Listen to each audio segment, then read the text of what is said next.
How to create boards on Monday.com. Now, that's what I'm going to show you guys in this pretty quick video because, it's actually pretty easy to do.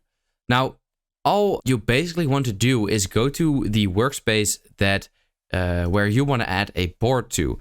Now, over here, I have one board and I want to add another.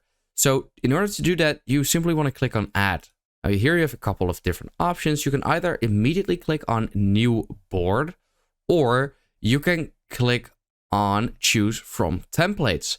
So if you click on there, you will immediately go to the Recommended For You tab. Now, this is based off of what you have selected when you created your account. So where you are using Monday.com for. So for, let's say, marketing or social media or whatnot, then this Recommended For You is based off of that.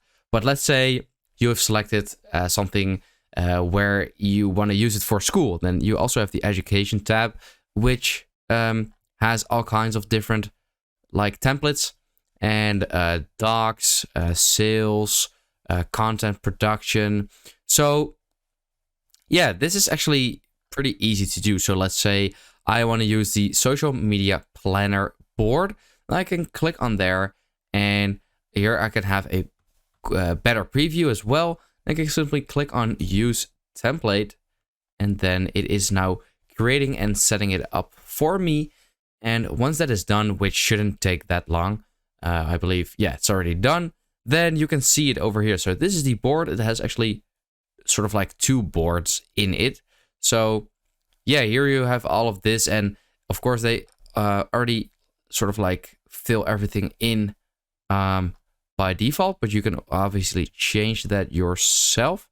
And yeah, that's pretty cool. So that's basically it. And now I'm going to just simply click on New Board, and then to show you guys how that would look like.